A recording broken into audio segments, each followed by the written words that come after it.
नमस्कार, जय हिंद। आज हम किस चीज़ की बात करेंगे? आज हम लोग जिस चीज़ की बात करेंगे उसका नाम है जलवायु। एक शब्द तो आपने सुना होगा मौसम, एक सुना होगा आपने ऋतु। देखिए तो अंतर क्या क्या होता है इनमें।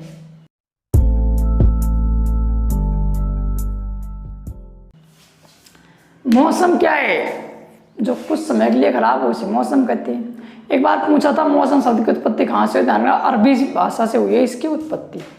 मान लो आपको आपकी गर्लफ्रेंड से मिलने जाना है, ठीक है, और रास्ते में बारिश आ गई तो आप ये कहोगे क्या कि जानू आज तो मेरा आवो को नहीं, क्योंकि आज ऋतु खराब होगी, ऐसे कहोगे आप कहोगे कि मौसम खराब हो गया।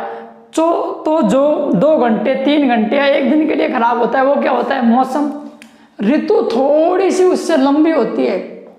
तो और जलवायु, जैसे कि सर्वाधिक जो गर्मी है वो कहाँ पड़ती है? चूरू में। सर्वाधिक सर्दी चूरू में पड़ती है, लेकिन उस फतेहपुर सीकरी का जो तापमान है वो तो उससे भी कम हो गया, माइनस में चला गया, और 4 सालों से ऐसा हो रहा है। लेकिन फिर भी फतेहपुर सीकरी राजस्थान का सबसे ठंडा जिला नहीं है। क्यों? क्योंकि जलवायु में जब जोड़ा जाता है जब वो काम 25-30 साल हो, मतलब अगर फतेहपुर सीकरी का टेम्परेचर 25-30 साल तक ऐसे ही रहेगा हर बार, तब जाकर के उसे जलवायु में शामिल किया जाएगा। सबसे पहले होता है किसी चीज़ के ऊपर दिशाएं लिखना, और वही लिखना नहीं आता है तो समझो दिशा तो बहुत सरल है। जो चीज़ पहले आएगी उसका नाम भी पहले लेते हैं। भूगोल वेताओं ने उत्तर दिशा को आधार मान करके ऊपर से पहले दिशा उत्तर आई, उसके बाद दक्षिण आई, फिर पप्पू, पूर्व और पश्चिम। ध्यान रखना ये 4 दिशाएं हैं। अब एक चीज़ जो आपको बार बार तंग करती है वो सुनो। ये पूरी क्या है? सर पृथ्वी है। इस पृथ्वी को मैंने बीच में एक लाइन से काट दिया ऐसे। किससे किससे क्या है ये पृथ्वी? पृथ्वी क्या कहते हैं? भू। कहाँ से काटा है? बीच से। बीच को क्या कहते हैं? मध्य। और क्या खींचे? रेखा। तो इसे भूमध्य रेखा कहते हैं, जो कि 0 डिग्री अक्षांश होती है। आप लोगों ने चांद देखा होगा, और वो पड़ोस वाला नहीं, वो चांद गणित वाला, उसमें यहाँ 0 लिखा होता है, यहाँ 90 लिखा होता है। तो ऐसे ही इस पर अक्षांश और देशांतर खींचे होते हैं। अक्षांश वो होते हैं जो आड़ी रेखाएं खींचे होते हैं, काल्पनिक, और देशांतर वो जो खड़ी रेखाएं होती हैं। अब ये जो रेखा है ये कौन सी है? ये 0 डिग्री अक्षांश जो कि भूमध्य रेखा है, इसके ऊपर 23.5 डिग्री है जो कि कर्क रेखा है, और इसके ऊपर 66.5 डिग्री है। अब तो उत्तर की ओर जा रहे तो उत्तर ही कहेंगे, यहाँ से नीचे आ रही है तो दक्षिण कहेंगे। तो ध्यान रखना 23.5 डिग्री उत्तरी अक्षांश रेखा को कर्क रेखा, और 23.5 डिग्री दक्षिणी अक्षांश रेखा को क्या कहते हैं? मकर रेखा कहते हैं। अब मैं बहुत ही महत्वपूर्ण कॉन्सेप्ट बताने जा रहा हूं, ध्यान से समझना, ठीक है? अपना 100% दे करके समझना। देखो क्या है, यहां सूर्य है 21 मार्च के दिन, कौन सी रेखा पर सर? भूमध्य रेखा पर। तो यहां भी सूर्य का ताप बराबर जाएगा और इधर भी सूर्य का ताप बराबर आएगा, मतलब दोनों जगह ताप बराबर जाएगा। अब 3 महीने होंगे, सूरज ऊपर की ओर चलना शुरू होगा, तो मार्च, अप्रैल, मई और जून, और 21 जून के दिन सूरज कहाँ पहुंच जाएगा? कर्क रेखा पर। और भारत या राजस्थान कहाँ है? ये रहा भारत, मध्य राजस्थान का हल्का सा डूंगरपुर और बांसवाड़ा ही बाहर निकलते हैं। पहले सूरज कहाँ था? सूरज 21 मार्च के दिन यहाँ होता है, कौन सी रेखा पर? भूमध्य रेखा पर। भूमध्य रेखा पर है तो इधर भी तापमान बराबर जाएगा और इधर भी बराबर जाएगा। भारत कहाँ है? ये रहा।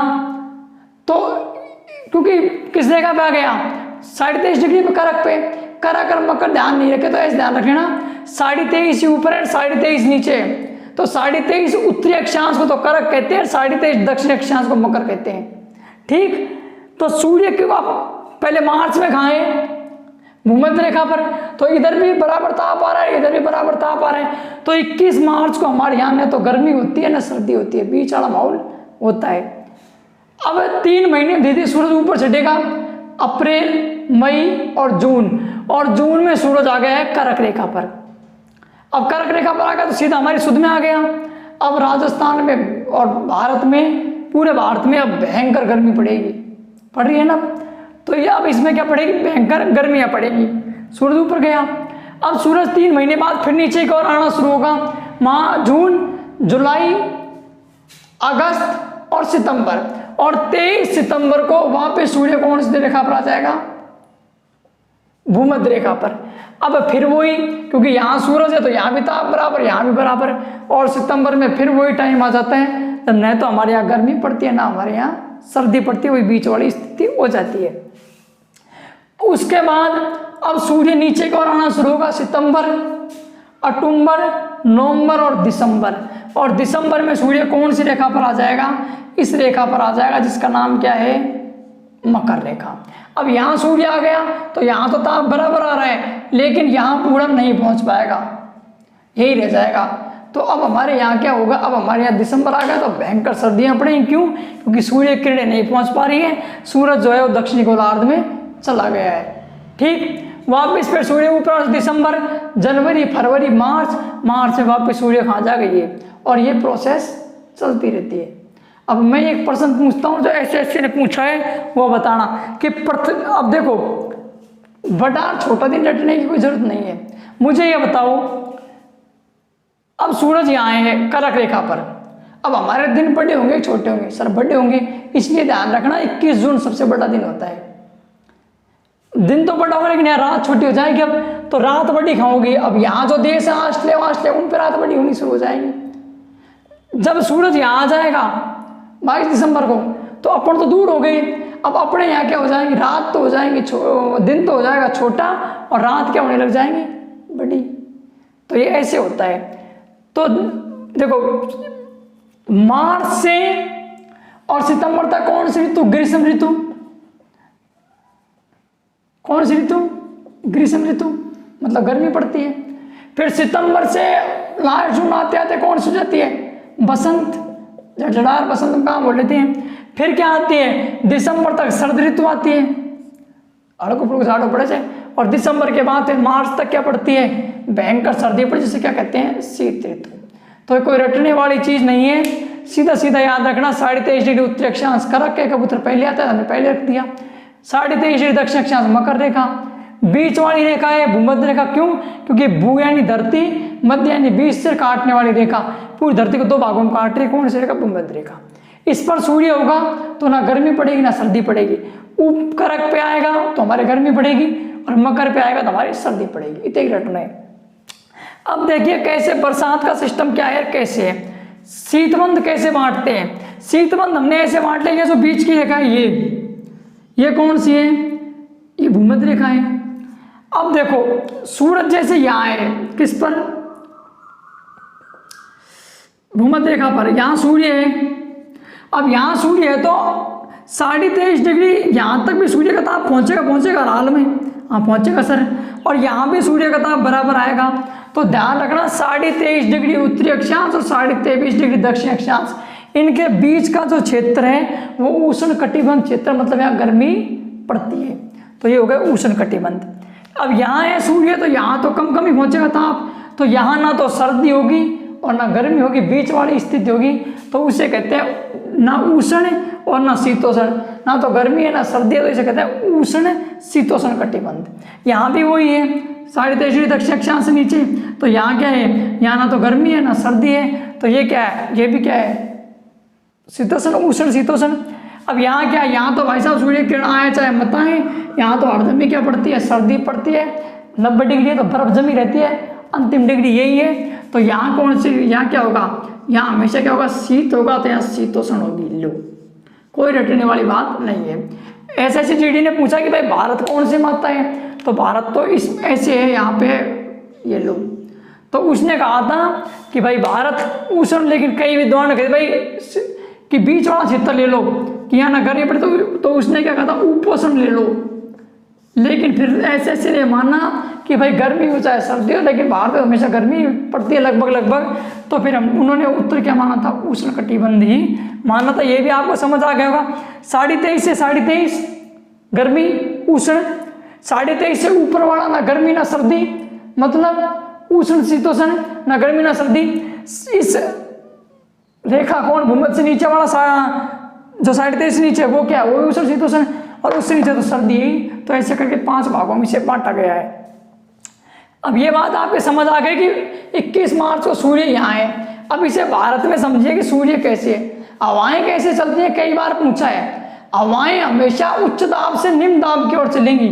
जहाँ हवाएं हैं वहां से है जहाज दूसरे से जहाँ कम है वहां जाएंगी। और अगर आप किसी चीज में दाब बढ़ा देते हो तो वायु दाब कम हो जाता है।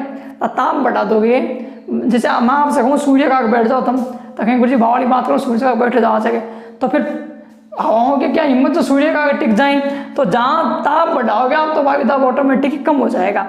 21 मार्च को सूर्य कहाँ है, यहाँ है। ठीक है गुरुजी, यहाँ है, बिल्कुल सही है, ये रहा। अभी तो अपन से दूर है। हाँ, अब अप्रैल के आसपास ही भारत के पास पहुंच जाएगा। तो अप्रैल में सूर्य यहाँ आ जाता है। अब सूर्य आ गया तो यहाँ क्या पड़ेगा, ताप पड़ेगा। ताप पड़ते यहाँ क्या है, अरब सागर है। अरब सागर में ताप पड़ेगा तो ताप पड़ने से क्या होगा, वायु ताप बढ़ेगा और यहाँ से क्या होगा, पानी वानी उठेगा और ऊपर से क्या होगा हमारे, अब अप्रैल है तो है ना, अब हवाएं क्या चलेंगी, हवाएं तो सर यहाँ क्या, यहाँ सूर्य है तो वायु दाब क्या होगा, निम्न हो जाएगा यहाँ तो। ठीक, तो यहाँ क्या है, यहाँ वायु दाब निम्न हो जाएगा। हवाएं कहाँ से चलती हैं, हवाएं उच्च दाब से हमेशा निम्न दाब की ओर चलती हैं। तो जहाँ हवाएं हैं वहीं से चलेंगी। अब इस समय क्या होगा, उत्तर से दक्षिण की ओर हवाएं चलेंगी भारत में।